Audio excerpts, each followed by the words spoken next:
Así como existe gente que crea sin parar, existe la imparable camioneta Ford Maverick que no deja de ganar.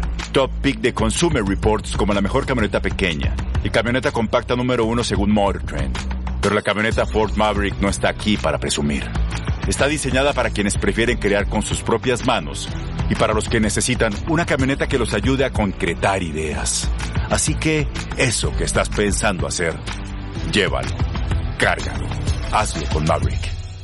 Nada une más a la familia que los deliciosos huevos de Eggland's Best. Nos encanta su sabor, siempre delicioso y fresco de granja. Además de la mejor nutrición, como 6 veces más vitamina D, 10 veces más vitamina E y 25% menos de grasa saturada que los huevos regulares. Con Eggland's Best puedes estar segura de que estás obteniendo lo mejor. Eggland's Best. Mejor sabor, mejor nutrición, mejores huevos. Visita egglandsbest.com para más información.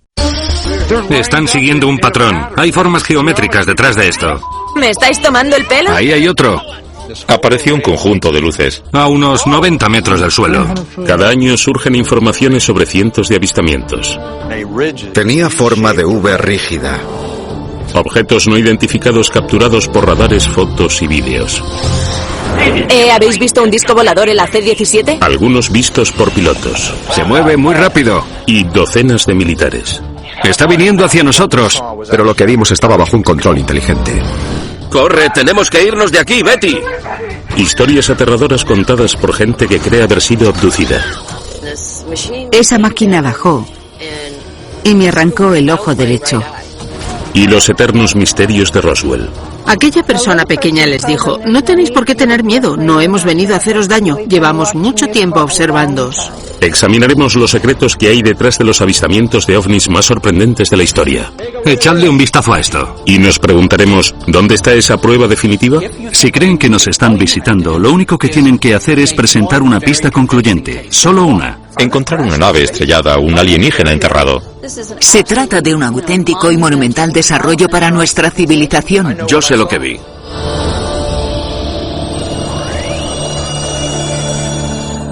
La historia secreta de los ovnis. Las organizaciones sobre ovnis estiman que 70.000 objetos voladores no identificados se ven en todo el mundo cada año. Y esa cifra va en aumento. Vale, hay 3 luces en el cielo y están parpadeando. Y forman un triángulo. Algunos de esos avistamientos son realmente excepcionales. Y docenas, incluso cientos de personas supuestamente presencian el mismo evento. Eso fue lo que ocurrió la noche del 13 de marzo de 1997 sobre el cielo de Phoenix, Arizona.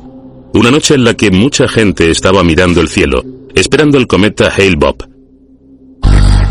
Oh, ¿qué tenemos ahí? Vi una formación de luces en la dirección de esas montañas. Y nos dijo a todos: tenéis que salir y ver lo que acaba de aparecer sobre la montaña. Y vimos una nave enorme que se acercaba. Y se acercaba muy, muy despacio. Y tenía 5 luces enormes. Y pasó por encima de nuestra casa en dirección al sur. Ahí hay otro. ¿Dónde?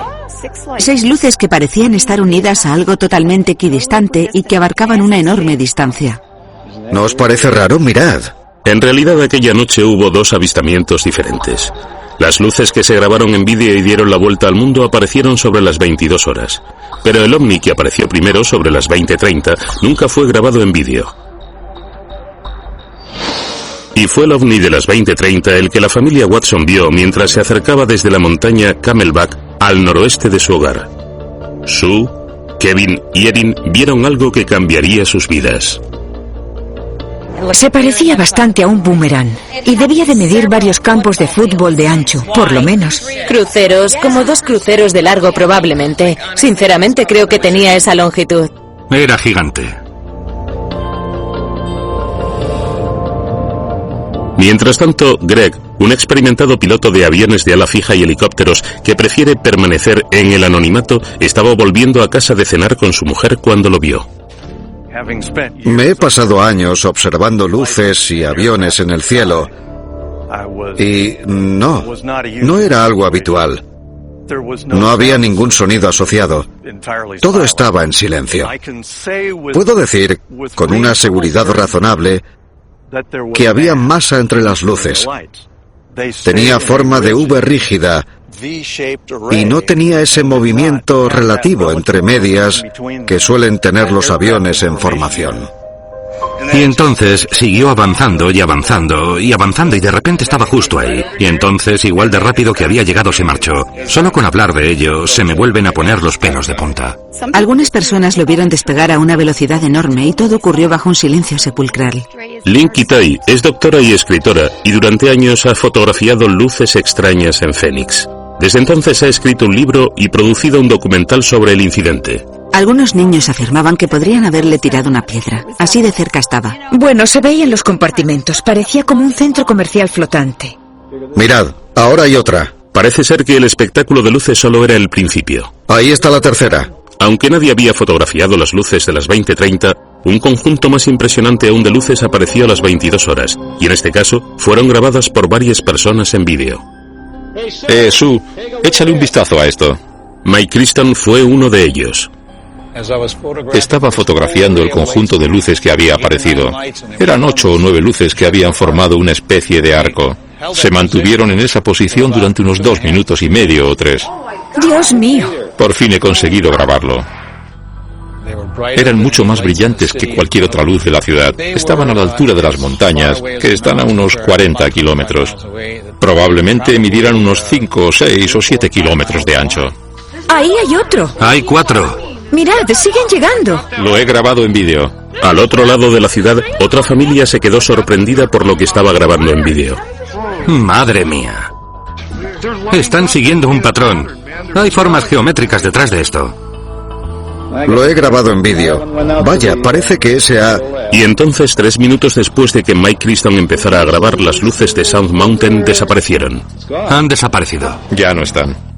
Pero no los comentarios sobre ellas. Ha sido la comidilla del pueblo. Las respuestas fueron imprecisas. ¿Qué vio toda esa gente? ¿Una visita alienígena desde un lejano planeta?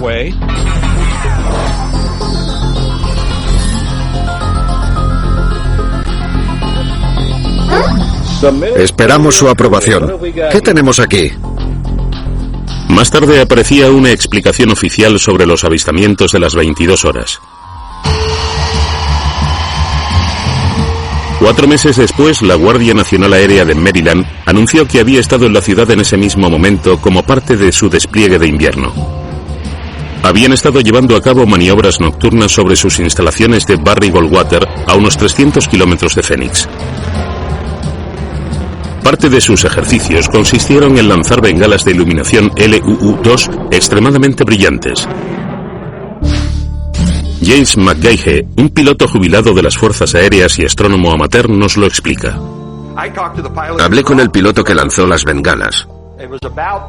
Eran sobre las 10:15 de la noche y estaban listos para volver a la base y les habían sobrado 9 bengalas. Uno no puede aterrizar con material inflamable, así que decidieron lanzar las 9 de golpe y volver a la base. Pero no a todos les convence la versión de las bengalas para explicar el avistamiento de las 22 horas. Y a menos personas aún les convence la explicación para el avistamiento de las 20 horas. Aviones normales. Había un astrónomo amateur en Phoenix aquella noche observando el cometa y vio esas 5 luces. Así que encendió su telescopio y se dio cuenta de que eran 5 aviones volando en formación. 5 A-10 que estaban saliendo de la base de las Fuerzas Aéreas de Nellis en Nevada hacia la base de las Fuerzas Aéreas de Davis Mountain en Tucson. ¿Podría esto explicar la ruta que supuestamente siguió el ovni? Tras recoger todos los testimonios, parece ser que los primeros avistamientos empezaron a las 19:55 horas en Henderson, Arizona, y acabaron a las 20:45 en Tucson. Se ve que estaban volando exactamente a lo largo de la ruta de la Administración Federal de Aviación, lo que supone un lugar bastante raro para que vuele una nave alienígena. ¿Aviones en formación? ¿Bengalas? Para los testigos de Phoenix, esas explicaciones resultan totalmente inadecuadas. No sé qué dicen los escépticos y la verdad es que me da igual. Aquello no eran aviones, y está claro que no eran bengalas. Creo que venían de otro lugar y me parece bastante arrogante pensar que nosotros somos los únicos que hay en este mundo, la verdad. No hay ningún avance tecnológico que me permita creer que nosotros somos capaces de construir algo así. Sí. Tan grande, tan silencioso, tan rápido. Tuvo que venir de otro lugar. Sí, así es. No puedo decir que fuera una nave espacial o algo parecido. No hay suficientes pruebas como para decir una cosa u otra. Es posible que jamás sepamos lo que fue aquello. Para la gente que ha dedicado su vida al estudio de los ovnis, las luces de Fénix son un clásico ejemplo de cómo la ciencia y los gobiernos se niegan a tomarse en serio un fenómeno tan real. La periodista Leslie King ha pasado años entrevistando a políticos, policías y militares que han sido testigos de asuntos relacionados con ovnis. Nada une a la familia que los deliciosos huevos de Eggland's Best. Nos encanta su sabor, siempre delicioso y fresco de granja. Además de la mejor nutrición como 6 veces más vitamina D, 10 veces más vitamina E y 25% menos de grasa saturada que los huevos regulares. Para nosotros son huevos cocinados de la forma que más nos guste, siempre y cuando sean los mejores. Eggland's Best. Mejor sabor, mejor nutrición, mejores huevos. Visita egglandsbest.com para más información. Lo que realmente le importa a la gente que se preocupa por esto es la posibilidad de que quizás algunos de esos ovnis sean realmente un vehículo extraterrestre o una nave de algún tipo. Si ese fuera el caso, ese descubrimiento supondría un auténtico y monumental desarrollo para nuestra civilización.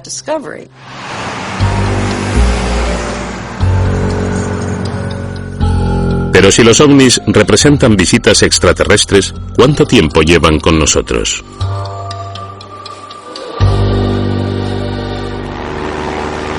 Muchos remontan el comienzo de la era moderna de los ovnis a un claro día de junio de 1947 sobre el Pacífico noroccidental. El piloto y empresario Kenneth Arnold estaba investigando la cordillera de las Cascadas en busca de un avión abatido cuando le sorprendieron 2 ráfagas de luz. Al escanear el horizonte se quedó perplejo cuando vio lo que parecía una formación de objetos resplandecientes volando hacia el norte de Mount Rainier. No se parecía a ningún avión que hubiera visto antes, y calculó que se movía a unos imposibles 1900 kilómetros por hora. Rápidamente su historia se convirtió en una sensación para los medios. Bueno, sobre las 2:15 salí de Chehalis, Washington, y me percaté de que a mi izquierda había una especie de cadena, como la cola de una cometa china. Parecía una especie de plato de pastel cortado por la mitad, con algo parecido a un triángulo convexo en la parte de atrás. Arnold nunca dijo que fuera un platillo volante. Dijo que se parecía a un platillo saltando sobre el agua. De hecho, era como una especie de boomerang. El público ya estaba condicionado para el avistamiento de Kenneth Arnold. Las revistas de ciencia ficción como Amazing Stories y Astounding Stories llevaban 2 décadas publicando imágenes de platillos volantes en sus portadas. Incluso la imagen de la portada de la nave de Arnold fue modificada para que pareciera un platillo volante en vez del boomerang del que Arnold había hablado.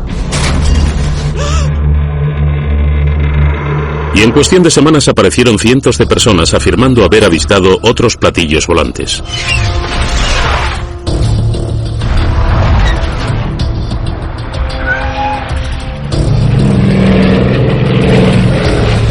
Pero había otras razones por las que la gente estaba escaneando el cielo.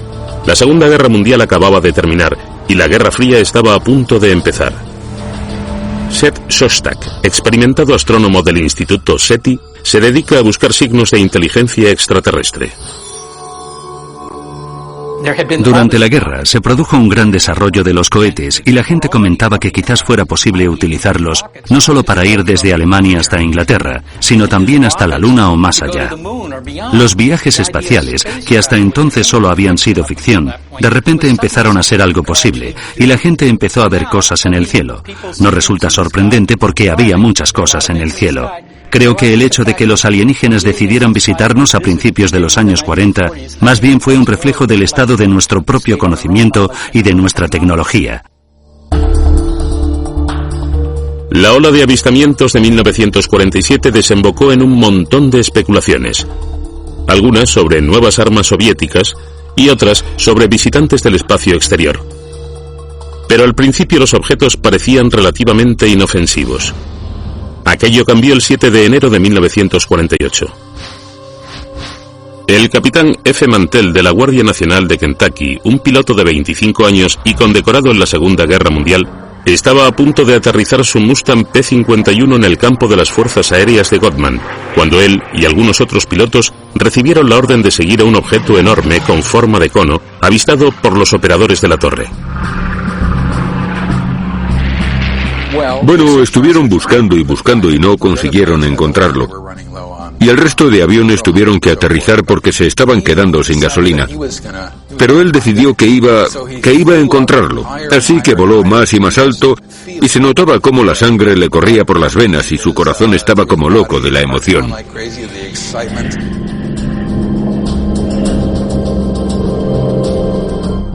Se fue quedando sin oxígeno y cuando llegó a cierta altura se desmayó por la falta de oxígeno y su avión cayó en picado y acabó muriendo. Hubo toda clase de habladurías irresponsables sobre cómo había sido abatido por un platillo volante. Fue atacado por un platillo volante, ¿saben? Y dio la sensación no solo de que esos platillos volantes pudieran ser de otro planeta, sino de que también pudieran ser hostiles. Se acercó demasiado a ellos, así que tuvieron que acabar con él. Las autoridades especularon con la idea de que Mantell hubiera estado persiguiendo el planeta Venus.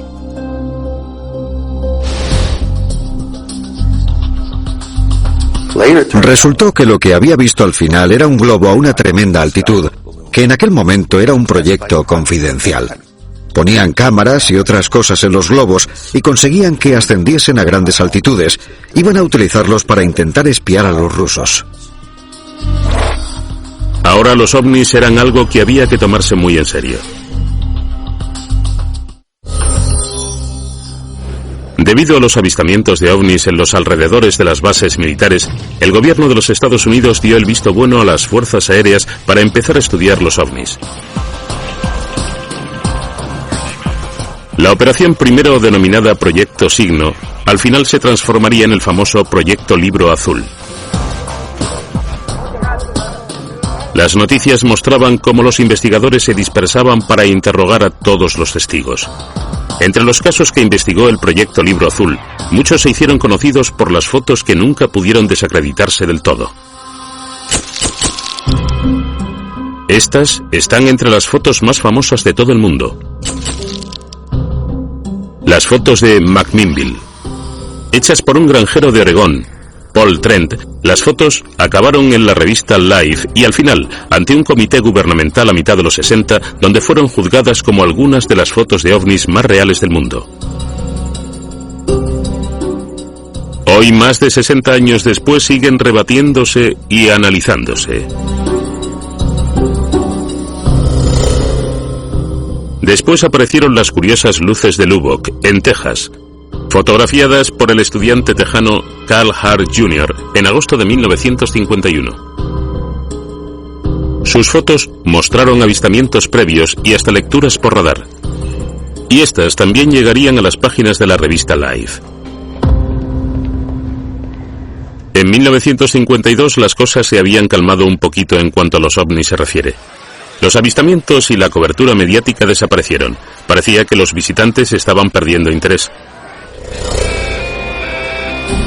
Y entonces llegó una invasión espectacular. Esta vez sobre el cielo del Capitolio de Estados Unidos. Julio de 1952. Aeropuerto Nacional de Washington, D.C. El control de tráfico aéreo vislumbró 7 parpadeos que se movían muy despacio sobre el cielo de Washington. El radar codificado de los F-94 de las Fuerzas Aéreas no consiguió captar nada. Los parpadeos desaparecieron. Las noticias se filtraron y los avistamientos empezaron a reaparecer. La gente empezó a llamar a la Casa Blanca. Empezaron a llamar a oficiales de inteligencia de las fuerzas aéreas a sus bases locales. Empezaron a llamar al Pentágono. Cientos y cientos de personas querían averiguar si debían salir corriendo hacia las montañas y si había una guerra con los extraterrestres y qué estaba pasando. Querían tener más información, pero las fuerzas aéreas trataron de resolverlo a través de los canales normales de la inteligencia militar. El alboroto era tal que hasta el presidente Harry Truman quiso saber qué estaba pasando. Así que el presidente Truman le preguntó al Pentágono, ¿qué es esto? ¿Qué saben sobre esto? Y le contestaron, bueno, realmente no sabemos nada al respecto. Así que les ordenó que convocaran un panel de expertos y que averiguaran qué estaba pasando. Así que el resultado fue que en enero de 1953 la CIA convocó el panel Robertson. El panel Robertson estuvo formado por un grupo de científicos que se reunieron durante un par de tardes, revisaron 2 docenas de archivos y algunos vídeos y no encontraron ninguna amenaza para la seguridad. Tal y como concluyeron, la verdadera amenaza era la locura por los ovnis en sí misma. Quizá Rusia utilizara dicho caos como tapadera para lanzar un ataque aéreo. No hay ningún registro que pueda indicar que nos ha visitado una civilización avanzada. Así que recomendaron que el proyecto Libro Azul llevara a cabo una campaña de relaciones públicas para desacreditar y ridiculizar a los ovnis. ¿Les gustaría que le contara qué ocurrió al ver aquel platillo volador? Sí. Incluso empezaron a infiltrar grupos de ovnis que pudieran albergar subversivos. Eso implicaría que el Libro Azul estaría trabajando y asegurándose de que nuestros cielos estuvieran a salvo. Hemos recibido y analizado entre 1000 y 2000 informes. Hasta la fecha, solo hemos llegado a una conclusión. No siguen ningún patrón de intención o consistencia que podamos relacionar con cualquier tipo de amenaza real para Estados Unidos.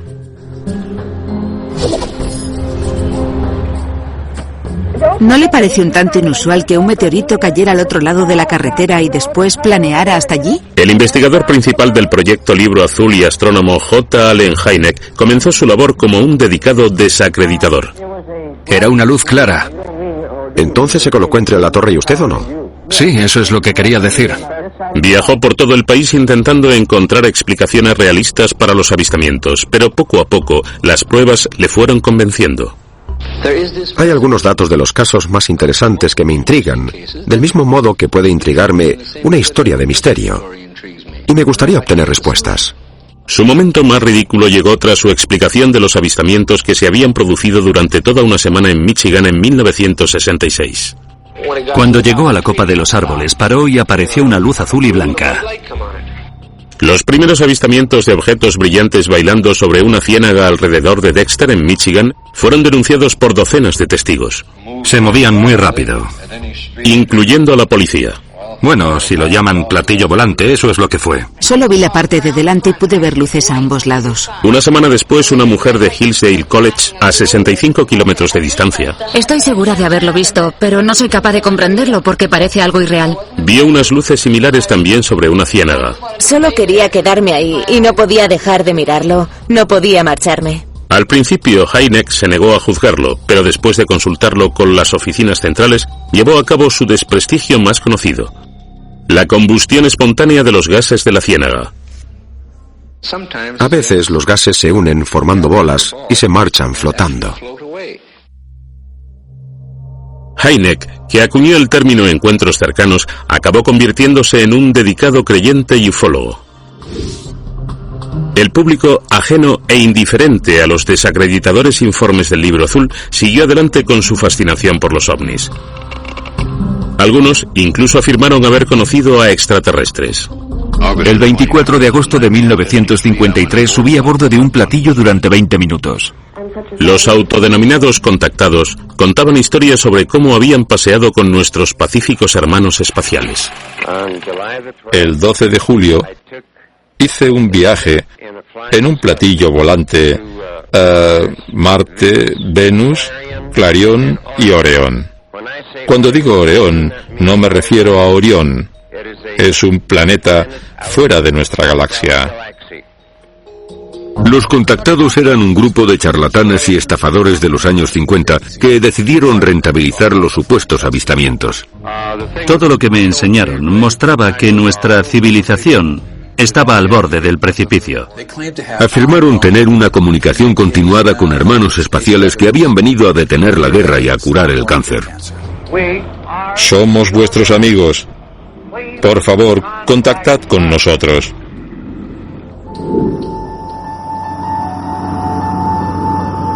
Pero una pareja de Nueva Inglaterra estaba a punto de conseguir que la gente reconsiderara la imagen de estos benevolentes visitantes. La historia sobre la abducción y tortura de Betty y Barney Hill cambiaría para siempre la idea de que los alienígenas venían en son de paz. Barney y Betty Hill no eran contactados. No intentaron subirse al carro de los contactados de los años 50. Betty y Barney eran personas creíbles que vivieron una experiencia increíble. Una pareja poco común que alteraría el curso de la historia de los ovnis. Ella era una trabajadora social y él era cartero. Lo que les ocurrió exactamente la noche del 19 de septiembre de 1961, mientras volvían a casa desde Canadá a New Hampshire, nunca llegaremos a saberlo con seguridad. Betty se percató primero. Una luz brillante apareció y empezó a seguirles. Al final se detuvo justo delante de ellos y les obligó a parar. Barney cogió sus gafas y salió para ver qué ocurría. Vio un disco con forma de tortita con ventanas y al principio pensó que se trataba de un avión militar secreto.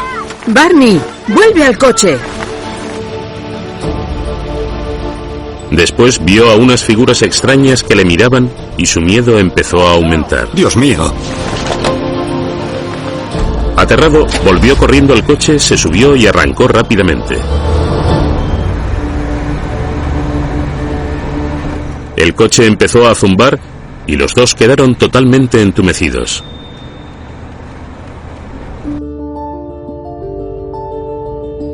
Kathleen Marden, sobrina de Betty y Barney, ha presenciado gran parte de su extraña historia y ha publicado un libro sobre el incidente. Lo siguiente que recordaron Betty y Barney fue haber recorrido 60 kilómetros de autopista. Hubo una segunda serie de ruidos y zumbidos que les devolvieron la consciencia. Betty estaba muy unida a mi madre. La llamó y estaba muy preocupada por si les habían contaminado. Descubrieron que sus relojes habían dejado de funcionar. Los mejores zapatos de vestir de Barney estaban arañados. El vestido que se había puesto Betty estaba roto por 3 sitios. Y lo más perturbador de todo, habían perdido tiempo, llegando a casa por lo menos 2 horas más tarde de lo previsto. El perturbador viaje de los Hill no había terminado, acababa de comenzar.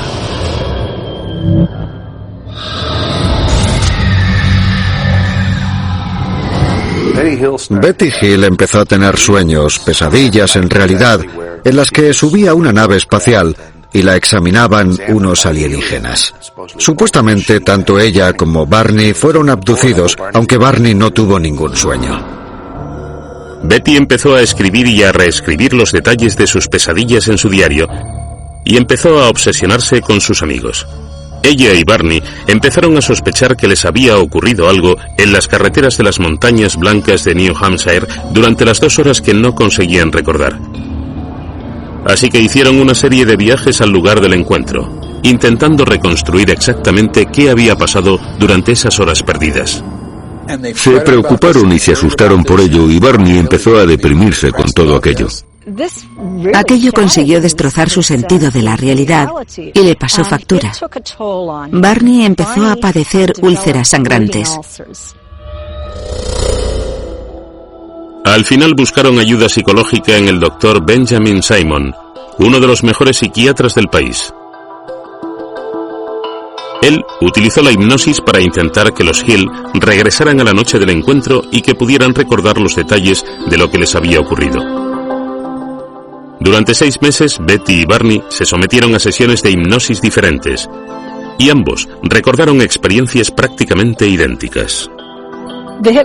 Las sesiones de hipnosis fueron aterradoras.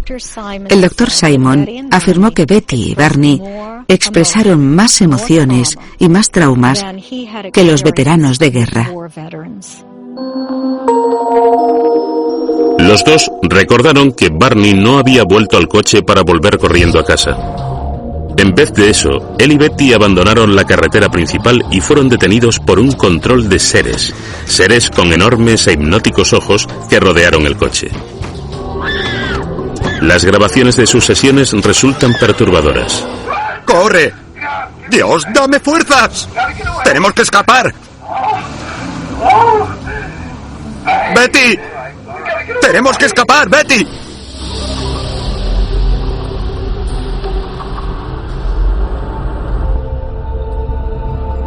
Betty y Barney fueron conducidos a una nave espacial.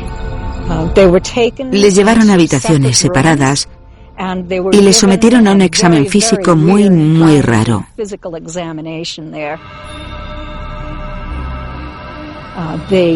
Les quitaron los zapatos a los dos. Examinaron sus pies muy de cerca y sus manos. Parece ser que también querían saber cómo funcionaban sus sistemas reproductores. Era más grande que cualquier aguja que hubiera visto jamás. Y me dijo que quería metérmela por el ombligo. Le dije que no, que me dolería. No lo haga, me duele, me duele, me duele, me duele. Quítemela.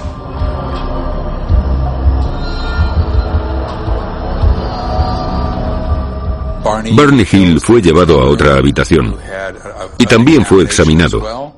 Además, le sacaron esperma.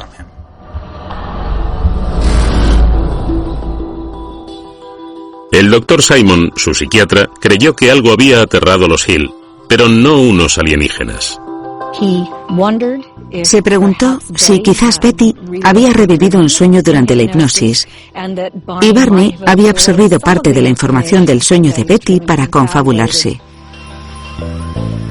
Concluyó que sí que habían visto algo en las montañas blancas de New Hampshire que les había asustado de verdad, pero en ningún momento creyó que hubieran sido abducidos por alienígenas. Los escépticos sostuvieron que Betty y Barney quizá hubieran visto una inusual alineación planetaria aquella noche, seguida de una serie de luces durante su vuelta a casa. Posiblemente confundieron todo aquello con un ovni porque estaban agotados. Su decisión de volver a casa desde Canadá de noche en vez de haberse quedado en un hotel pudo provocarlo todo. Al principio, probablemente vieran Júpiter cerca de la Luna. Llevaban conduciendo unas 16 horas seguidas. La mente de la gente que está en ese estado no es nada objetiva cuando tiene que lidiar con un suceso extraño.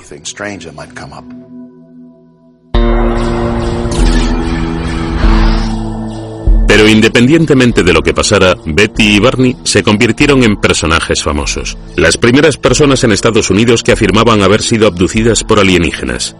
Su sensacional historia acabó en la revista Look, en un libro y en una película protagonizada por James Earl y Estelle Parsons. Kathy Marden sigue convencida de que sus tías sufrieron una abducción de verdad.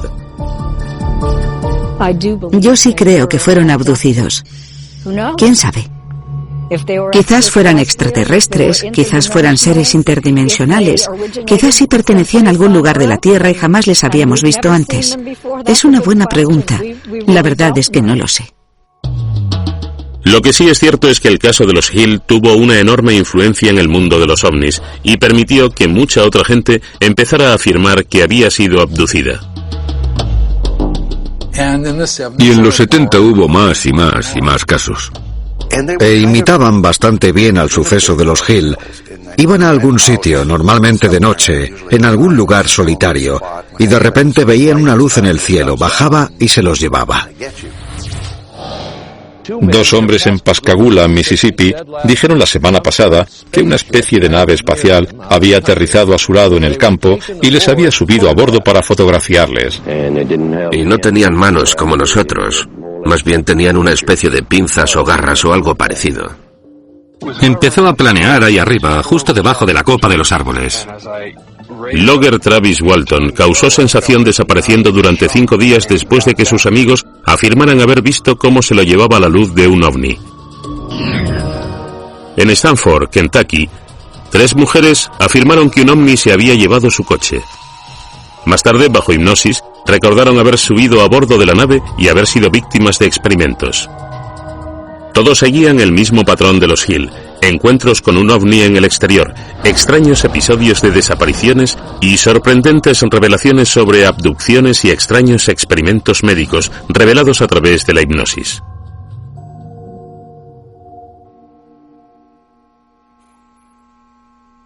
Pero el proyecto Libro Azul, que había grabado el informe de los Hill, no pudo investigar todos esos casos posteriores de abducciones. Se había cerrado en 1969. Nunca había llegado a ser el equipo de investigadores que pretendía ser. En su momento álgido, solo 12 personas trabajaron en el proyecto. La mayoría de veces solo había 4 o 5 personas trabajando ahí. Un oficial, un par de contratados y una secretaria. Las fuerzas aéreas querían minimizar el interés público por este tema y muchas veces publicaban respuestas absolutamente ridículas o resoluciones ridículas sobre qué eran aquellos objetos. Si los pilotos o la tripulación informaban haber visto algo y se comportaban de cierto modo, ellos intentaban desacreditarlo. Hasta la fecha, ninguna rama del gobierno de los Estados Unidos se ha encargado de forma oficial de tomar declaración o investigar cualquier suceso sobre ovnis. Vimos un enorme resplandor amarillo ahí fuera. Cerrar el proyecto Libro Azul no acabó con los avistamientos. Vi una figura con una especie de cabeza rectangular. Ni con las denuncias de abducciones. Pero la clásica experiencia de abducción extraterrestre estaba a punto de sufrir un perturbador giro. Ya no había que salir en busca de alienígenas. Solo tenías que quedarte en tu habitación y los alienígenas iban a buscarte.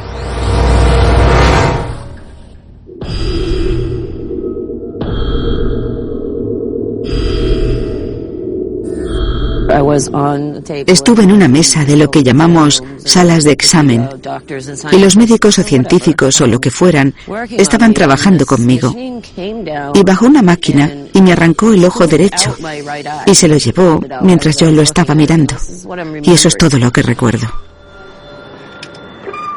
Audrey y Debbie, gemelas idénticas de Oxford, Maine, creen que han sido abducidas por los ovnis varias veces desde su infancia.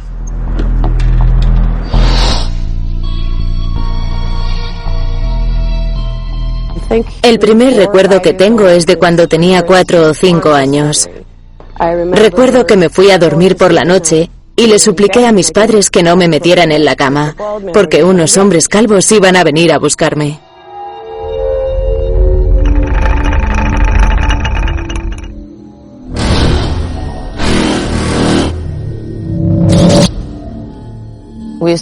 Teníamos una litera y a veces yo dormía en la litera de abajo y Debbie en la de arriba.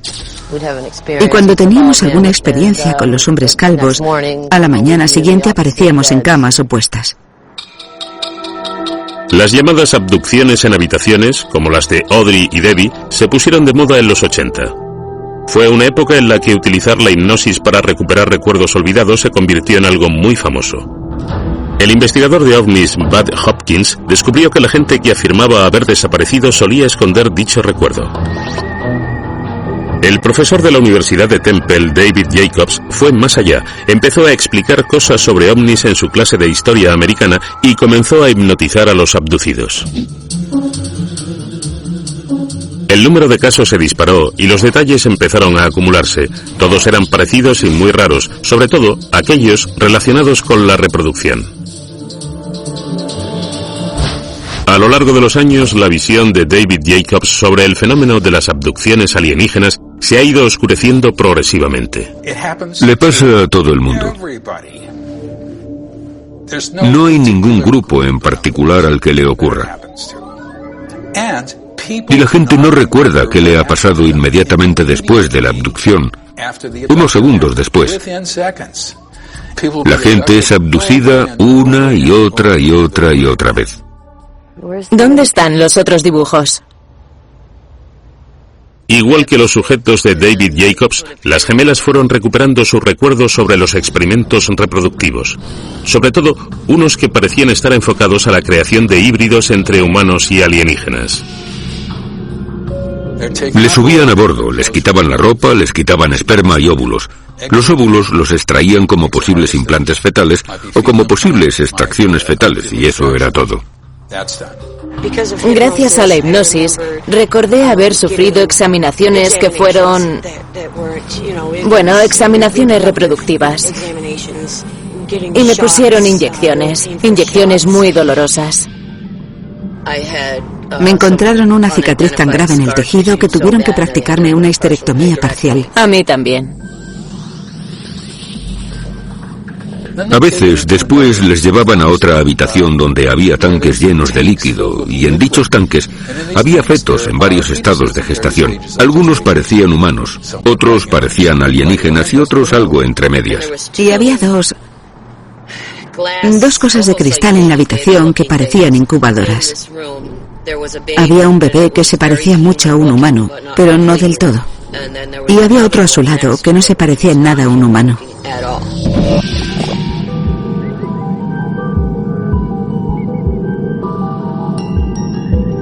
Yo creo que están intentando crear seres que sean exactamente iguales a los humanos. Y al final vendrán aquí y nos suplantarán, sencillamente. Pero todas las instituciones permanecerán en su sitio. No habrá matanzas. No asesinarán a nadie, no lo creo. Espero que no. Pero creo que lo que quieren es una sociedad intacta, en la que puedan empezar a evolucionar. Pero la pregunta es, ¿por qué iban a querer hacer eso? No conocemos la respuesta. No lo sabemos. Y este es el ser al que estoy tan unida. Me comunico mucho con él. Se llama Sefral. Aunque Audrey y Debbie sospechan que han formado parte de los experimentos reproductivos llevados a cabo por los grises, también han tenido encuentros espirituales con alienígenas amistosos, sobre todo con una raza de seres altos y de aspecto nórdico que les han enseñado cosas y parece que les están preparando para algo. Recuerdo que, llegado cierto punto, les pregunté, ¿por qué estáis haciendo esto? ¿O qué estáis haciendo? Y me dijeron que estaban activando nuestro ADN. Nuestro ADN dormido para... ¿Cómo era? La iluminación. Para la iluminación. Para conseguir la iluminación, que será algo que ocurra pronto. Para aquellos que han estudiado los efectos de la hipnosis, sobre todo los recuerdos recuperados durante la hipnosis o la regresión hipnótica, los recuerdos sobre abducciones son altamente sospechosos. El investigador de lo paranormal, Matthew Baxter, también es hipnotista. Uno aprende rápidamente que cuando alguien experimenta una regresión, solo te cuenta lo que está en su imaginación. Se inventan historias. Para ellos son muy reales, pero son historias inventadas. Los estudios han demostrado repetidamente que la hipnosis no mejora la memoria, pero puede crear falsos recuerdos y conseguir que una persona se aferre aún más a dichos recuerdos. Para los escépticos no es ninguna coincidencia que las historias sobre abducciones con ovnis empezaran a aparecer tras la locura de los años 80 sobre la hipnosis y otros fenómenos relacionados, como los rituales satánicos, los trastornos de personalidad múltiple, todos ellos basados en recuerdos recuperados a través de la hipnosis. El problema de todo esto son las pruebas. Resulta difícil pensar en pruebas más débiles. Son recuerdos humanos. Se recuperan a través de la hipnosis con los problemas añadidos del que la practica. Muchos hipnotistas son amateurs como yo. Y después llega la información anecdótica. Es el fondo del montón de pruebas. Pero también son pruebas. Puede que la hipnosis sea la clave para recuperar los supuestos recuerdos de las abducciones. Pero otro fenómeno cerebral podría ser el responsable de iniciar dichas ideas en las mentes de los abducidos. Se llama parálisis del sueño y es una auténtica pesadilla andante.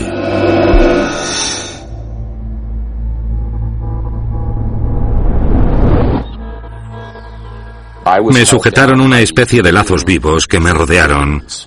Y me sujetaron y acabaron atándome. Y después, por supuesto, los alienígenas entraron en la habitación y me hicieron levitar y me sacaron de la habitación. Y fue una experiencia muy rara. Y pensé, me están abduciendo. ¿Por qué? ¿Por qué me están abduciendo? ¿Qué están haciendo? Resulta que solo estaba sufriendo una parálisis del sueño.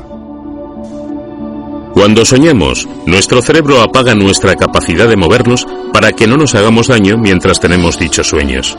Cuando nos despertamos, vuelve a encenderse, pero a veces el interruptor no está sincronizado y nos despertamos paralizados.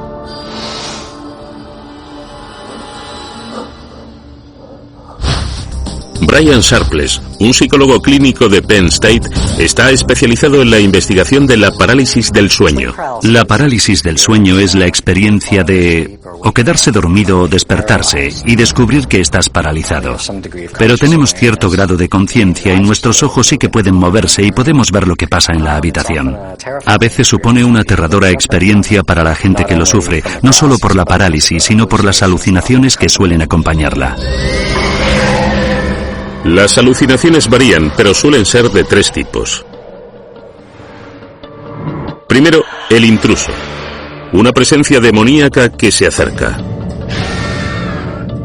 Segundo, el íncubo. Algo que te presiona el pecho, te ahoga y te agrede. Y por último, la levitación. La sensación de levitar sobre la cama y de ser transportado a otro lugar.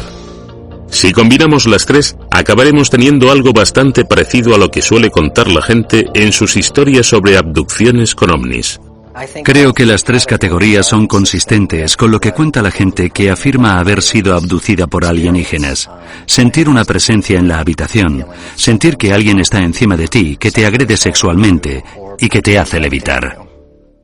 La parálisis del sueño podría explicar las numerosas y aterradoras visitas nocturnas que se han producido a lo largo de los años.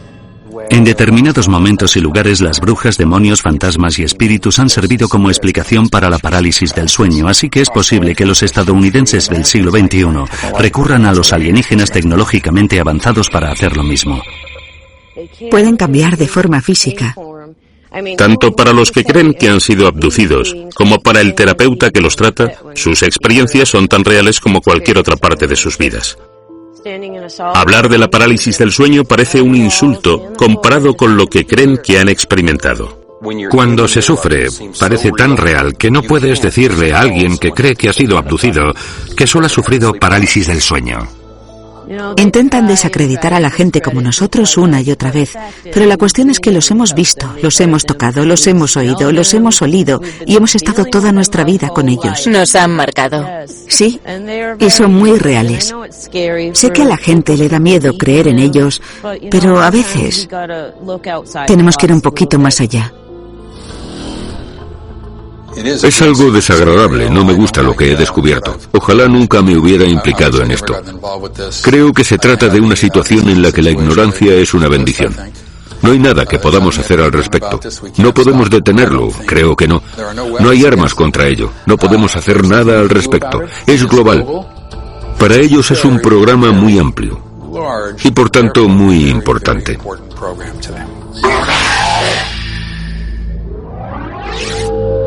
Muchos ufólogos no son fans del fenómeno de la abducción y desacreditan la visión apocalíptica de Jacobs. Pero a muchos les preocupan los ovnis que pueda haber en nuestro cielo y creen que deberíamos hacer algo al respecto. ¿Y ahora? Citan una larga lista de encuentros militares con los ovnis. Entre ellos, nada más legendario que el aterrador encuentro en una zona del bosque inglés conocida como Rendlesham. Acabaría conociéndose como el Roswell inglés. Inglaterra, 1980, 2 noches después de Navidad. A las afueras de 2 importantes bases de la Guerra Fría, unas luces en el cielo hacen surgir el caos. Parece que se está moviendo un poquito hacia este lado. Sí, ahora brilla aún más. Esta fue la pequeña grabadora que utilicé aquella noche para registrarlo todo. Viene hacia aquí. Sin duda, viene hacia aquí. No hay ninguna duda. Qué raro. Lo que ocurrió en Rendlesham durante el curso de 2 extrañas noches de invierno ha convertido este incidente en todo un hito en los anales de las historias sobre ovnis. Este caso realmente me intriga por la situación del aterrizaje. Bueno, es como una historia de ciencia ficción, pero el problema es que no podemos fingir que no ocurrió y no podemos desacreditarlo tratando de explicarlo. Tenemos que saber que fue algo que ocurrió de verdad. El bosque de Rendlesham separa 2 bases utilizadas por las fuerzas aéreas estadounidenses en Inglaterra durante la Guerra Fría: RAF Bentwaters y RAF Goodricke. Durante la noche de Navidad de 1980, una resplandeciente luz en el bosque atrajo a las fuerzas de seguridad de la base de Goodricke para investigar lo que creían que era un avión abatido. Años después, afirmaron haber tenido un largo y estrecho encuentro con un ovni.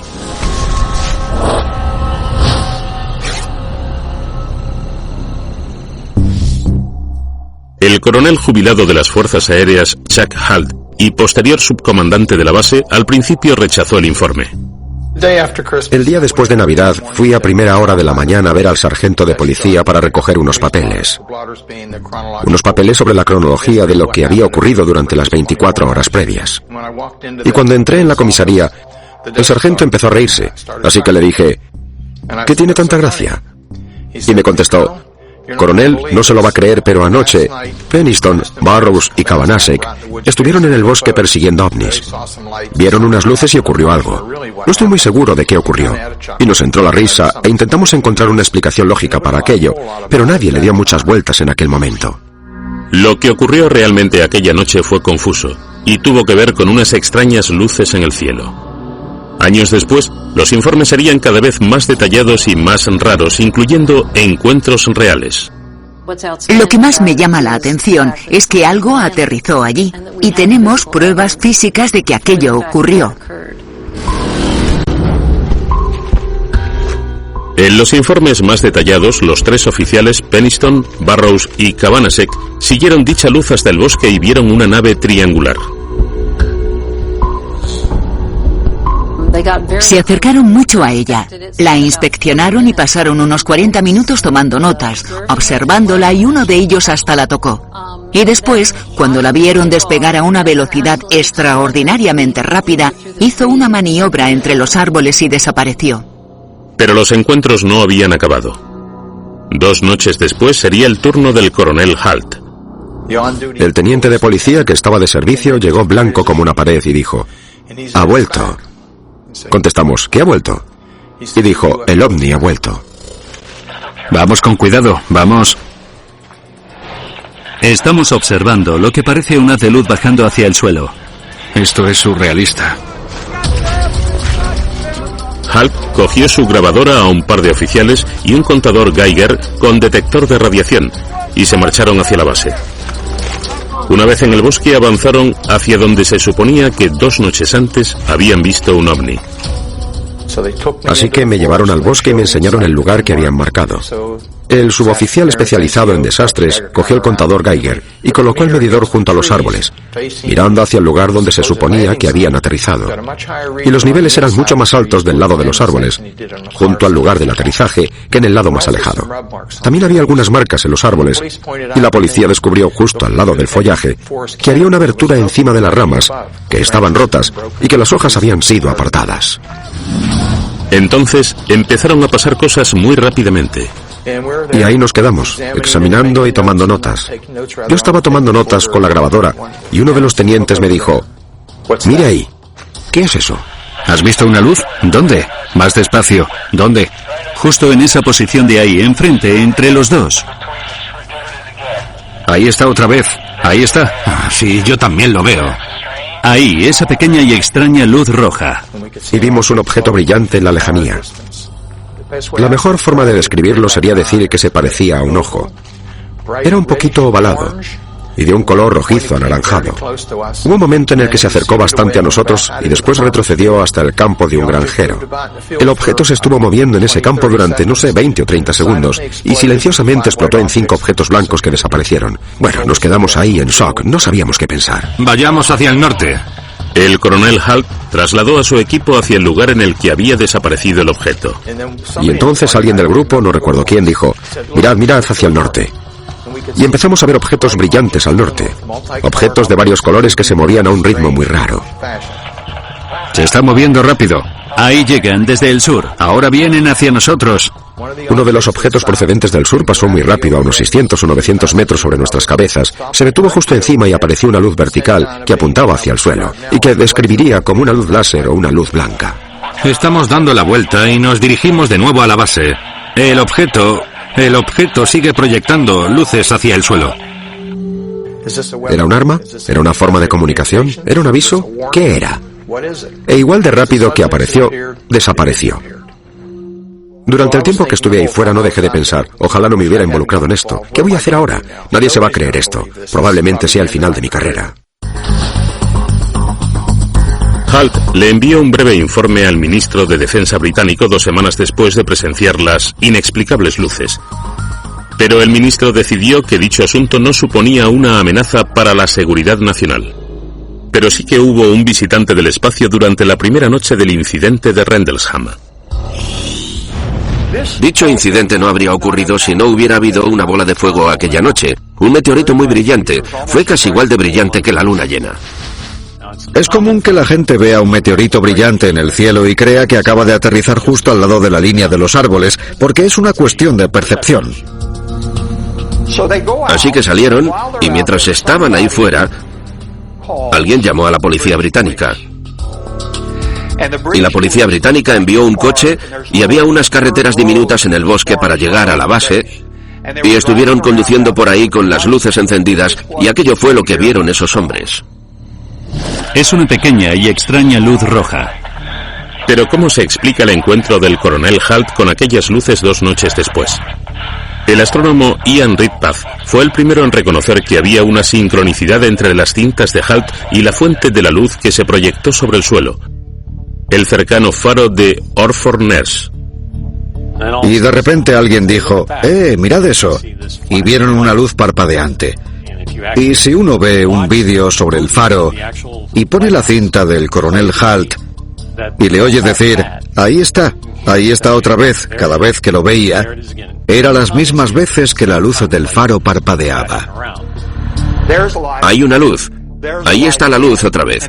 Hay un intervalo de 5 segundos y es el ritmo que sigue el faro de Orford-Ness. Justo en esa posición. Enfrente, entre los dos. Ahí está otra vez. Mire, justo enfrente está la luz, señor. Ahí está, sí, yo también la veo. ¿Qué es? No lo sé, señor. También dijeron que había un azimut magnético de 110 o 120 grados. Desde donde estaban, el faro estaba a unos 115 grados. Así que o estaban viendo el faro de Orford-Ness, o había una nave espacial dando vueltas justo encima del faro de Orford-Ness, con una luz parpadeando cada 5 segundos. El faro de Orford-Ness estaba a cierta distancia, y todos estábamos muy familiarizados con él.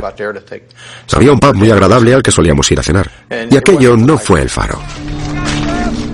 Y en cuanto a las marcas de aterrizaje del suelo y las de los árboles, un trabajador de la Comisión Forestal afirmó que eran madrigueras de conejos y marcas que él mismo había hecho con su hacha para designar los árboles que había que cortar. Pero Chuck Halt no se cree que esta muestra del suelo, tomada por el sargento Penniston, fueran marcas de conejos. El suelo allí era muy duro. Era difícil dejar una huella, y el que hizo esto tenía que pesar por lo menos 1 o 2 toneladas. Estoy convencido de que alguien aterrizó ahí. No me cabe ninguna duda de que ocurrió algo. Parece que viene desde el sur. Ahora viene hacia nosotros. No voy a decir que fuera un ovni. No sé lo que fue, pero lo que vimos estaba bajo un control inteligente. No hay ninguna duda. ¡Qué raro! Creo que la mayoría de los argumentos escépticos que se han ofrecido sobre el caso de Ben Waters, la mayoría de ellos son absurdos. Y resulta difícil imaginar que aquellos caballeros no supieran cómo era la luz de un faro y se inventaran historias sobre ovnis. Bueno, hay gente que diría cualquier cosa por hacer desaparecer un caso sobre ovnis. Y creo que en el caso Ben Waters es uno en el que resulta especialmente difícil hacerlo.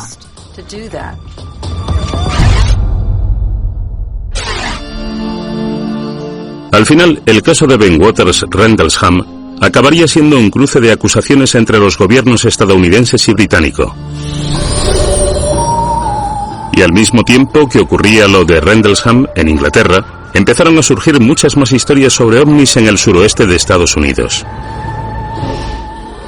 El auténtico Roswell, la oscura y misteriosa colisión de algo en el desierto de Nuevo México, se estaba convirtiendo en una sensación. Lo de Roswell, cuando ocurrió de verdad, no fue un caso importante. Salió en los periódicos un par de días y desapareció por completo de la literatura sobre ovnis durante 31 años. Así que no fue importante. Roswell no fue importante. No apareció en el proyecto Signo, ni Rencor, ni Libro Azul. Todo comenzó a principios de 1947, cuando algo extraño cayó sobre un rancho al norte de Roswell. El ranchero de ovejas, Mac Brazel, encontró curiosos escombros de papel metálico, goma y madera a lo largo de su zona de pastoreo. ¿Dónde ha sido? Por todas partes. Al final, avisó a las fuerzas aéreas que se llevaron los escombros. Curiosamente, las fuerzas aéreas informaron a la prensa local de que habían recuperado un platillo volante, y la noticia no tardó en extenderse. Titulares de la edición del 8 de julio de 1947. Las fuerzas aéreas han anunciado que han encontrado un platillo volante que ahora está en posesión del ejército. Las fuerzas aéreas se retractaron enseguida e identificaron el objeto como un globo meteorológico. Y el general Roger Ramey convocó una rueda de prensa en la cual los oficiales mostraron restos de papel de aluminio delante de las cámaras. Y la historia se desvaneció y desapareció durante décadas. Pero 30 años después, en 1978, un investigador de ovnis siguió al mayor Jesse Marcel, un oficial de inteligencia que había recogido los restos. El general Ramey fue el que habló de ello, el que le dijo a los periódicos lo que era y que se olvidaran de ello. Solo había sido un globo de observación meteorológica. Por supuesto, los dos sabíamos que no había sido así. No era nada de este planeta, de eso estoy bastante seguro.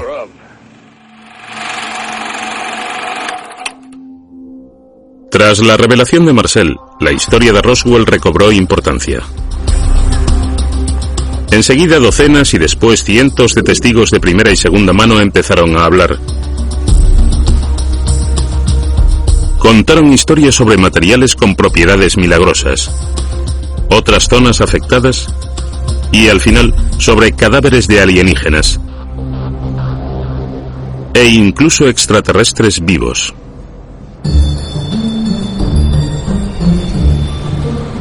El investigador Don Smith ha estado escribiendo la historia sobre Roswell y persiguiendo incesantemente a testigos potenciales durante más de 2 décadas. Aquí, en el famoso rancho, nos enseña el suelo más venerado de la ufología y nos cuenta su versión de la historia de Roswell.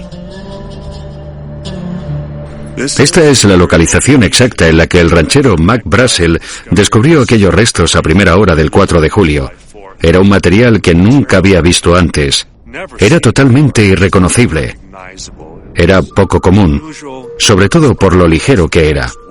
De hecho, no se podía romper ni doblar. Había una especie de haz con una simbología extraña que recorría todas las piezas y había material inteligente. Un metal como papel de aluminio que no se podía ni cortar ni quemar, pero que aún así se podía doblar, plegar o manipular, y cuando abrías la mano parecía agua fluyendo por los dedos.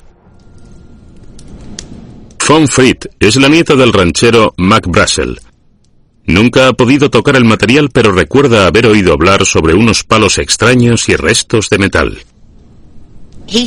Intentó quemar la madera, pero no prendía. Intentó cortar la madera con una navaja, pero no se rompía. Y en cuanto al papel de aluminio, el abuelo lo dobló y se lo metió en el bolsillo. Después lo sacó y lo colocó sobre la mesa y volvió a recuperar su forma original por sí solo, encima de la mesa. Ven aquí, Dakota. El padre de Frankie Rowe era el jefe de bomberos de Roswell. Ella recuerda haber manipulado el milagroso material. Estaba esperando en la estación de bomberos a que su padre la llevara a casa cuando llegó un policía y les trajo algo extraordinario. Y encima de la mesa colocó lo que llevaba en la mano. Y estaba totalmente arrugado. Y al tocar la mesa acabó alisado y estirado, sin ninguna arruga. Y todos los que estaban alrededor de la mesa, todo el equipo, lo cogió y empezó a jugar con ello. Todos intentaron cortarlo con cuchillos, intentaron quemarlo con sus mecheros, pero fue imposible. No podían romperlo y no podían cortarlo. Los militares amenazaron rápidamente a cualquiera que hubiera manipulado aquel material, según los testigos. Dijeron, este desierto es enorme, podemos dejarles en mitad de la nada y nadie encontrará jamás sus cuerpos. Así que si alguna vez vuelven a hablar sobre esto, durante el resto de sus vidas, les encontraremos.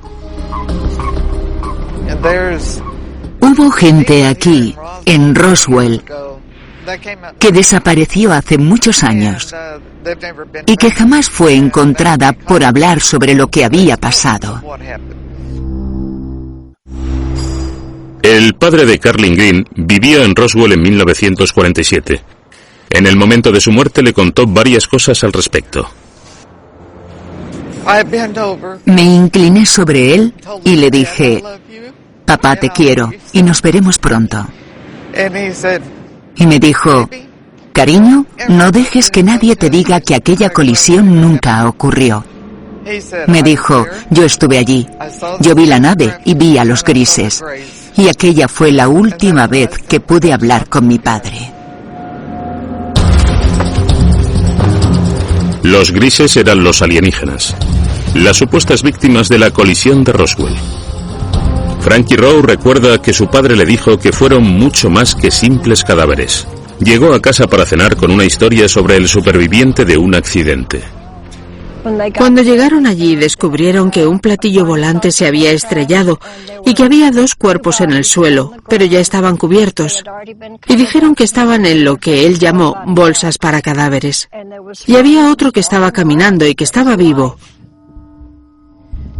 Y pararon al camión de bomberos y por supuesto estaban hablando entre ellos. ¿Qué podemos hacer para ayudar a esta personita?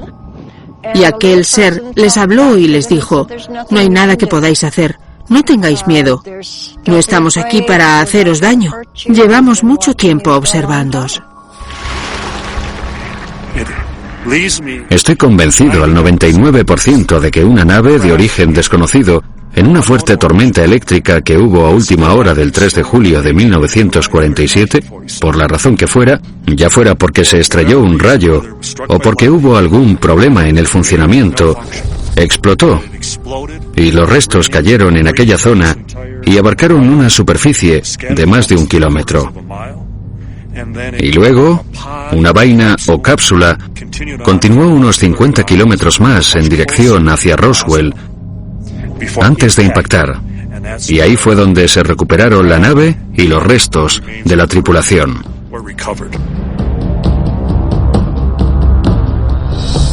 Así que, ¿parte de la nave alienígena cayó desde el cielo sobre este rancho? Docenas de policías trabajaron hombro con hombro recogiendo los restos, pero no antes de que muchos habitantes de Roswell cogieran fragmentos para enseñárselos a sus amigos.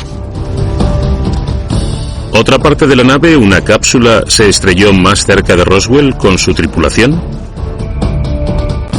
No hay ningún registro de esto. No hay ni rastro de los restos de una nave alienígena ni de cadáveres. Por tanto, ¿hay alguna explicación alternativa para lo que ocurrió aquí en 1947? Una cosa en la que todo el mundo está de acuerdo sobre Roswell, tanto escépticos como creyentes, es que el gobierno mintió sobre la primera explicación que dio sobre qué había impactado. Lo del balón meteorológico, el gobierno admitió más tarde que había sido una mentira. Según dijeron, formaba parte de un experimento confidencial llamado Proyecto Mogul, en el que utilizaron muchos globos. En 1994 las Fuerzas Aéreas publicaron un informe que concluía que el globo Mogul número 4, lanzado desde Alamogordo, Nuevo México, el 4 de junio de 1947, fue lo que se estrelló cerca de Roswell. Puede que Roswell sea conocido por las historias sobre ovnis, pero hay una explicación para lo que ocurrió allí, que no tiene nada que ver con los alienígenas y que puede que resulte menos interesante. Estaban desarrollando un experimento secreto, dirigido por las Fuerzas Aéreas, destinado a desarrollar alguna clase de tecnología que pudiera decirles algo sobre las pruebas nucleares soviéticas. La idea consistía en lanzar unos globos que subieran hasta cierta altitud y que planearan desde ahí. Estos globos subían bastante y la idea era que llevaran pequeños micrófonos y amplificadores y transmisores de radio. La idea consistía en escuchar las ondas del sonido, el ruido de las pruebas nucleares y enviar la información de vuelta. El profesor Charles Moore, uno de los ingenieros de vuelo del proyecto, recuerda que lanzó los globos a primera hora del 4 de julio y que uno se desplazó hacia el noreste. Y la información sobre el viento lo apoya y después desapareció. Lo perdieron.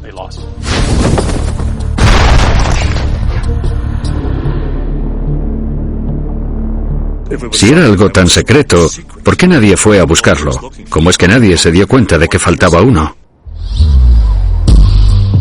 ¿Y qué ocurrió con el material inteligente? Aunque docenas de personas recuerdan haberlo manipulado, no queda ningún resto de él. ¿Y si no se ha podido cortar, quemar, romper o rasgar? ¿Cómo acabó desapareciendo?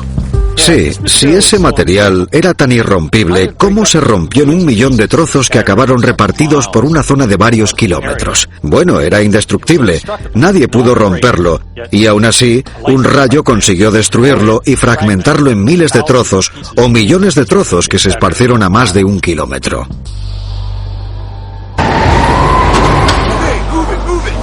¿Y qué fue de los cadáveres?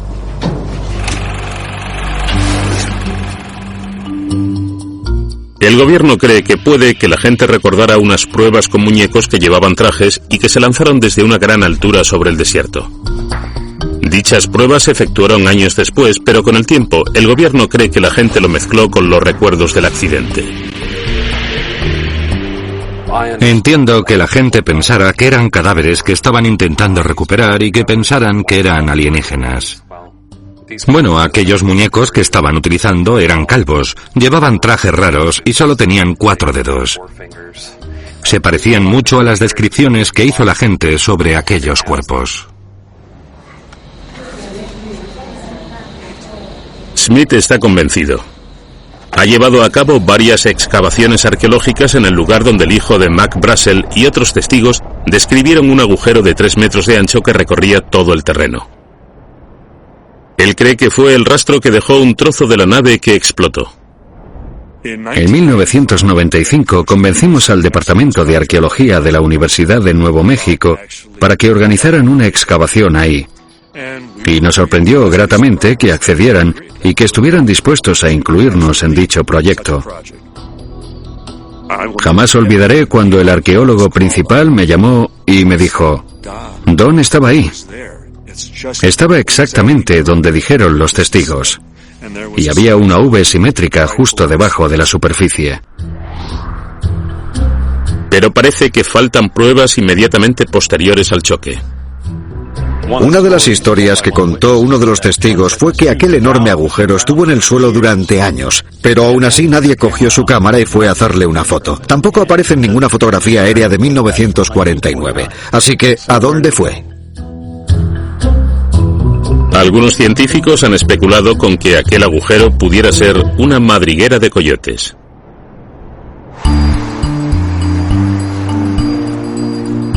Pero hay algo seguro. No parece que el suceso de Roswell vaya a resolverse a corto plazo. Continuaremos interrogando a cualquier testigo que quede, aunque muchos de ellos estén a punto de morir, porque formaron parte de la generación de la Segunda Guerra Mundial. Se estima que al día perdemos unas 1500. Imaginen cómo es el poder de Washington. En un par de años el último podría haber desaparecido. Bueno, no si podemos evitarlo, porque vamos a encontrar hasta la última persona y por fin le daremos la oportunidad de contar y explicar, si aún queda tiempo, qué ocurrió. Y ninguno de ellos reconoce nada, salvo la primera rueda de prensa, donde afirmaron que, en julio de 1947, los militares de Estados Unidos recuperaron un platillo volante. Creo que se estrelló un ovni. ¿De verdad? Se ha convertido en el caso sobre ovnis más importante de todos y en realidad no tiene ninguna base. Yo sé que venían de otro planeta. No eran de la Tierra. ¿Preferirían creer que este fue un experimento militar algo prosaico o preferirían creer que unos alienígenas vinieron desde cientos de años luz para visitar Nuevo México o que quizás les gustara nuestra comida? Y resulta que cuando solo quedaban 15 metros cometieron un error de navegación y chocaron contra el suelo. Independientemente de lo que ocurriera en Roswell, pasó de ser un incidente olvidado en 1947 a una obsesión nacional en los años 90. Y para arreglarlo, se estrenó Expediente X.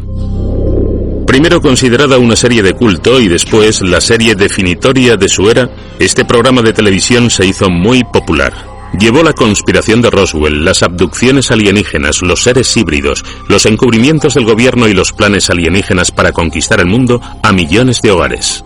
Mulder, ¿estás sugiriendo que los militares están pilotando ovnis? No. Aviones construidos con tecnología de los ovnis.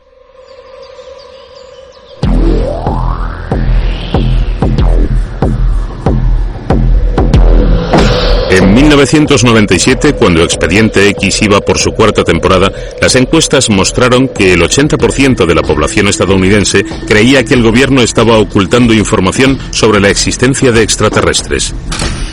Y justo en la mitad de la obsesión sobre Roswell de los 80, llegó uno de los momentos más raros de la historia de la televisión.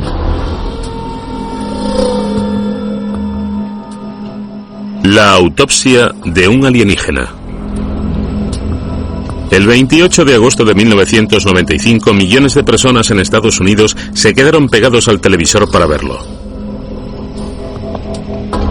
La cinta mostraba a científicos llevando a cabo la autopsia de un alienígena del accidente de Roswell de 1947.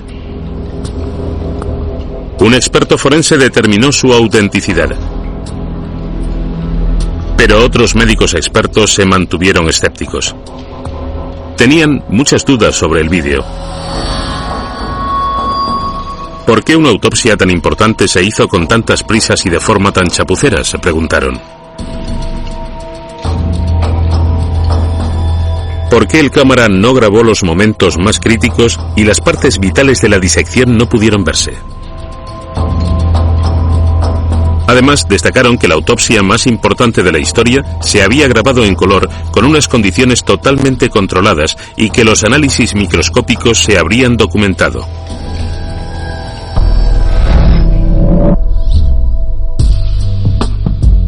No fue hasta 11 años después, en 2006, cuando el hombre que había producido la película, Ray Santilli, admitió que había sido una broma. Pero aún así, afirmó que estaba basada en una película real. La original estaba tan destrozada que se había visto obligado a recrearla.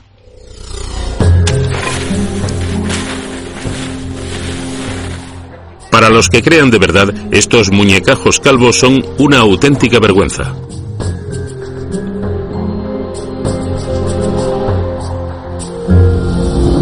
Para ellos, es el avistamiento en masa lo que hace que resulten convincentes. ¿Me estáis tomando el pelo? Ahí hay otro, justo ahí. Justo ahí, justo ahí. Agente Gaitán, ¿usted qué vio? Sobre todo cuando hay varios testigos. Nunca había visto nada que viajara tan rápido. El movimiento que hizo fue así. No hizo ruido, no hizo nada. Incluyendo la policía. Disparé 3 veces. Tenía una luz roja en la parte delantera. A los militares. Y todo en el helicóptero se volvió verde. Y en especial a los pilotos. ¿Habéis visto un disco volador en la C-17?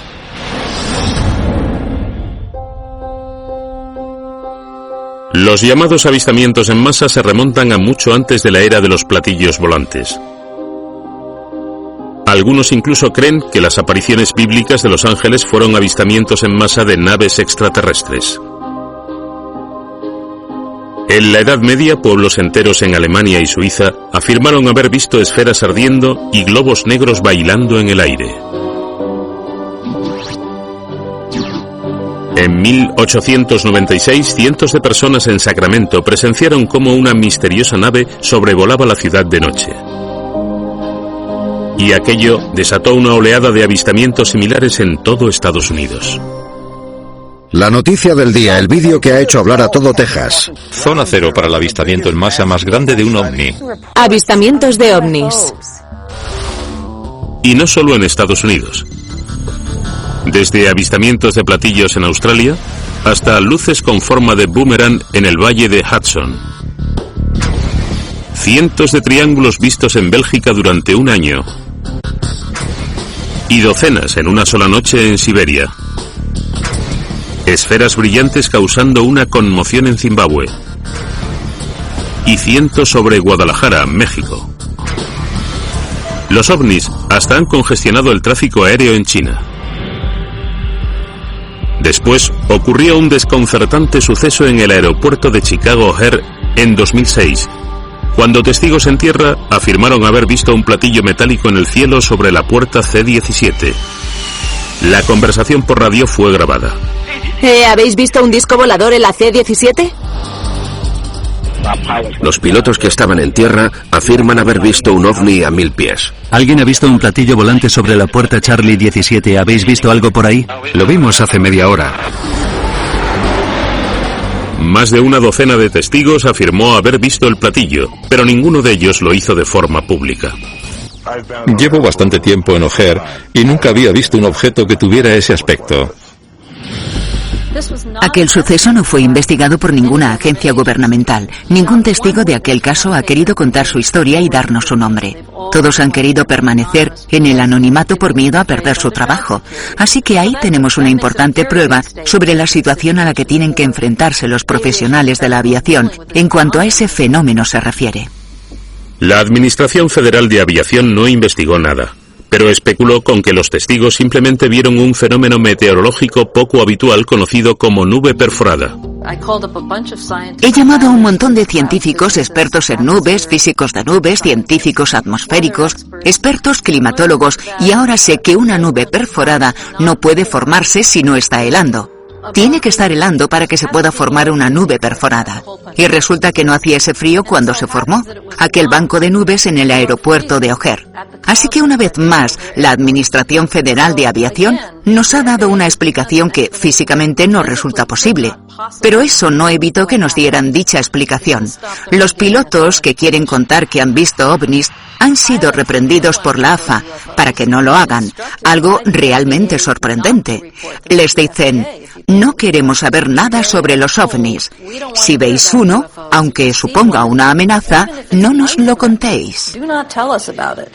La misión de la AFA no consiste en buscar naves extraterrestres. Su misión consiste en asegurarse de que el cielo esté a salvo y que unos aviones no choquen contra otros. Y por lo que sea, ningún ovni ha chocado nunca contra ningún avión. Los pilotos que quieran informar sobre avistamientos tienen que acudir a organizaciones como el NARCAP, el Centro Nacional de Informes de Aviación sobre Fenómenos Anómalos. El NARCAP afirma tener registrados más de 3.000 informes de pilotos sobre avistamientos, incluyendo algunos que requirieron una maniobra evasiva. Pero para los escépticos, lo que la gente ve no son pruebas independientemente de cuánta gente lo vea, e independientemente de lo cualificados que estén, sobre todo los pilotos. El término ver para creer lleva considerándose demasiado tiempo. Así que alguien crea que ha visto algo no significa que sea real.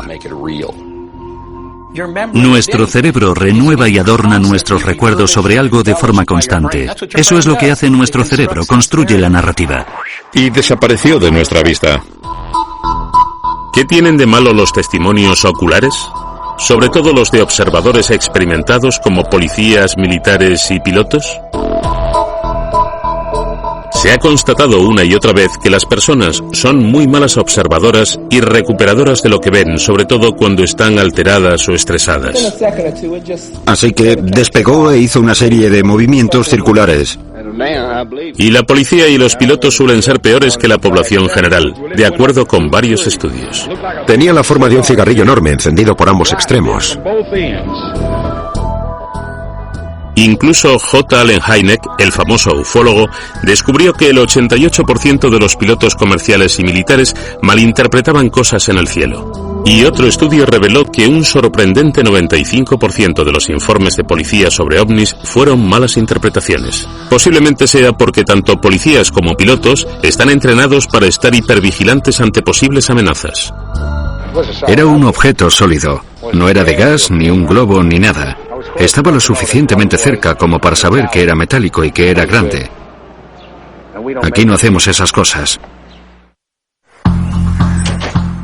Por tanto, ¿qué sería necesario para convencer a los escépticos sobre la existencia de visitantes extraterrestres? Solo pruebas físicas de verdad. Si creen que nos están visitando, solo tienen que presentar una pista concluyente, pero que sea lo suficientemente buena, como para ponerla en el Instituto Smithsonian o en el Mall en Washington DC en plan, miren, ahí está el fuselaje, o ahí están las cenizas, o la radio de una nave alienígena. Vamos a exhibirlo. Lo han analizado un montón de científicos. Y ya está. No entiendo por qué, si ha habido miles de avistamientos, aún nadie ha conseguido algo así. Digamos que los escépticos tienen razón. Los alienígenas no están aquí y nunca han estado. ¿Y si estuvieran de camino? ¿Y si ya estuvieran en nuestro sistema solar girando alrededor del Sol en naves del tamaño de planetas? Nuevos vídeos de la NASA han emocionado a los entusiastas de los ovnis. ¿Qué es esto exactamente? Estos últimos años, si creemos en ello, el Sol ha sido un verdadero centro de actividad espacial. Quizá incluso un portal, con extrañas esferas conectadas a la superficie del Sol, repostando quizá, y una inmensa madre nodriza alienígena en órbita a su alrededor. Pero puede que solo sea un fenómeno solar normal, y restos en el telescopio, como dice la NASA. Pero luego está esto. El 1 de diciembre de 2011, uno de los observatorios solares de la NASA estaba rastreando el pequeño planeta Mercurio a su paso por el Sol, cuando un enorme soplo de viento solar reveló lo que parecía una nave alienígena en órbita al lado del planeta.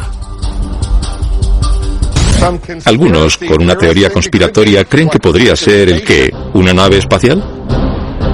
Un usuario de YouTube subió un vídeo afirmando que el viento solar había encendido una nave cilíndrica que estaba escondida, oculta. La NASA hizo pública una explicación. El objeto era un simple artefacto provocado al procesar las imágenes. La sombra de donde estaba Mercurio en el día anterior al pasar. El ordenador intentó quitar la parte brillante, pero no hizo muy buen trabajo, así que durante un rato, por lo menos, nos pareció una nave espacial, pero ahora sabemos que no lo es. Hubiera sido una historia mejor de haber sido una nave espacial. Y he aquí un objeto aún más reciente. Apareció en un vídeo de la NASA el 24 de abril de 2012. Y parecía una nave gigante con una especie de enorme estruendo. Según la NASA, el objeto no estaba dando vueltas alrededor del Sol, sino que estaba en la cámara. Una partícula energética llamada rayo cósmico golpeó el sensor de la cámara causando el estruendo. Las explicaciones de la NASA tenían mucho sentido. Pero imaginemos durante un momento que dichos visitantes están ahí fuera, preparándose para darse a conocer a los terrícolas por fin. ¿Qué hacemos ahora? Creo que si los alienígenas estuvieran de camino, estaría más preocupado que contento. No creo que ninguna raza que esté mucho más avanzada venga de un modo totalmente altruista. Hay bastantes posibilidades de que vayan a venir aquí y nosotros no seamos nada más que ganado para ellos. Y eso es peligroso. He visto discusiones sobre cómo deberíamos defender la Tierra si unos alienígenas hostiles atacaran nuestro planeta. Y en mi opinión, yo compraría un montón de pizza congelada y me dirigiría al monte. Por lo que yo sé, los militares de Estados Unidos no tienen ningún plan por si aparecen unos alienígenas. Tenemos muchos planes militares y tenemos planes para casi todo. Tenemos planes para los ataques, obviamente, pero por lo que yo sé, No hay ningún plan secreto para alienígenas. Aquellos que creen que los extraterrestres están aquí, o que podrían estarlo, creen que deberíamos considerar los beneficios que podrían aportarnos. En las películas de Hollywood aparecen violentos y enormes monstruos que pilotan naves enormes y que vienen hasta aquí para matarnos y destruirnos. Y yo pienso, ¿en serio? Venga ya. Si hubiera una sociedad espacial, deberían de ser lo suficientemente civilizados como para venir hasta aquí y no destruirnos. Un minuto, damas y caballeros. Creo que está pasando algo. Si cabe la más remota posibilidad de que pudieran ser visitantes de otro lugar o naves o seres de otro planeta, sería algo estupendo. Y podrían tener mucho que ofrecernos. De hecho, si averiguáramos lo que son, quizás podríamos aprender mucho sobre tecnología. Y podríamos utilizarlo para avanzar nuestra propia civilización de formas inimaginables. Quizás nos unificaría como planeta. Hay algo inteligente que está entre nosotros, que nos está visitando. Y lo único que digo es que es hora de que la ciencia se lo tome en serio e intente descubrir qué son esas anomalías para que podamos seguir hacia adelante con nuestra propia evolución. Ojalá pudiera coger a cada escéptico del mundo y pedirle que viniera a nuestra casa y que volviera a ver eso, porque seguro que cambiaría de opinión. Ahora mismo sigo asustada porque fue espectacular, muy dinámico. Bueno, fue una conexión que no hay mucha gente que vaya a tener con nada más. Así que sí, me siento bendecida.